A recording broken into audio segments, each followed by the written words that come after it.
మహాపుణ్యం పెట్టింది బాబు.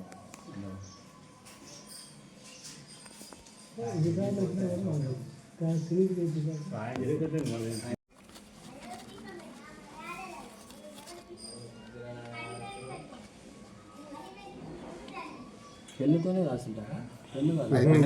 గంట ఉంటుంది. నువ్వు మామూలుగా టెంపుల్లో ఉన్నా బయట ప్రోగ్రాంలకైనా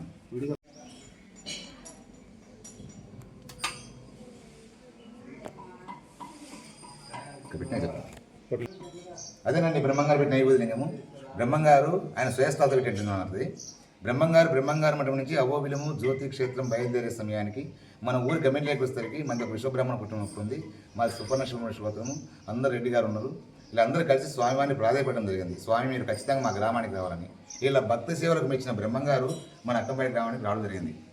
రాత్రి ఇక్కడే కూర్చొని అందరికీ ఉపన్యాసం ఇచ్చాడు. ఇచ్చిన తర్వాత రాత్రి 9 గంటల సమయంలో మన ఇంట్లోనే ఫోన్ చేయడం జరిగింది. మన ఇంట్లోనే బస్సు చేయడం జరిగింది. బస్సు చేసిన తర్వాత తెల్లవారుజామున బ్రహ్మనిముహూర్త సమయంలో బయలుదేరే సమయానికి స్వామి మీరు వచ్చారు కదా, మాకు గుర్తింపు అంటూ ఉండాలని అడగడం జరిగింది. అప్పుడు ఇదంతా మన స్థలాలు, మన సొంత స్థలాలు అనమాట ఈ పటాలు.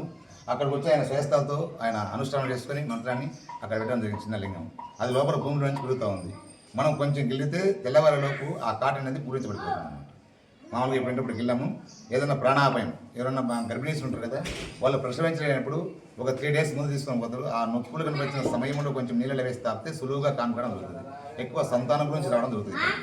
ప్రతి సంవత్సరానికి ఒకసారి శివరాత్రి మాత్రం పాలాభిషేకం ఉంటుంది. మాది వంశపరివారం వస్తున్నాం ఈ దేవాలయానికి. నా పేరు శ్రీనివాసరాచార్యులు. నా నెంబర్ 8096913284.